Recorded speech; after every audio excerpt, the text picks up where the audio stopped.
दोस्तों काजल राघवानी की अब गर्मी शांत हो चुकी है। बार बार लाइव आती थी, बहुत सारा इंटरव्यू देती थी जिसमें खेसारी लाल यादव को काफ़ी ज़्यादा बदनाम करती थी।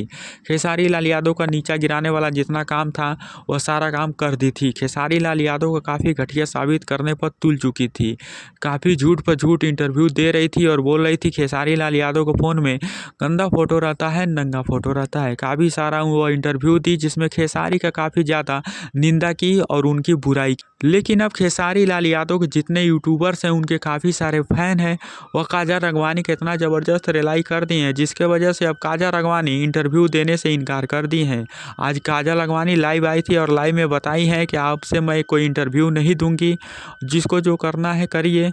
आज के बाद से मैं खेसारी लाल यादव के बारे में कुछ ना बोलूँगी, ना ही उनके खिलाफ लाइव आऊँगी, ना ही कोई इंटरव्यू दूंगी। पब्लिक को भी पता है कि खेसारी लाल यादव गलत नहीं है। काजल राघवानी ये सोच रही थी कि मैं उनके खिलाफ काफ़ी सारा इंटरव्यू दूंगी जिसके वजह से लोग खेसारी लाल यादव को बुरा समझने लगेंगे और खेसारी लाल यादव का मार्केट डाउन हो जाएगा, उनका गाना बंद हो जाएगा, उनके फिल्में नहीं चलेंगी। इसी बात को लेकर काजल राघवानी इंटरव्यू पर इंटरव्यू देती जा रही थी, लेकिन लोग भी बुड़बक नहीं है, लोग भी समझते हैं। तो जनता ने भी ये सवाल रख दिया कि जब आपको सब पता था कि खेसारी लाल यादव के फोन में नंगा फोटो है, जो भी है, तो उस वक्त आप क्या कर रही थी?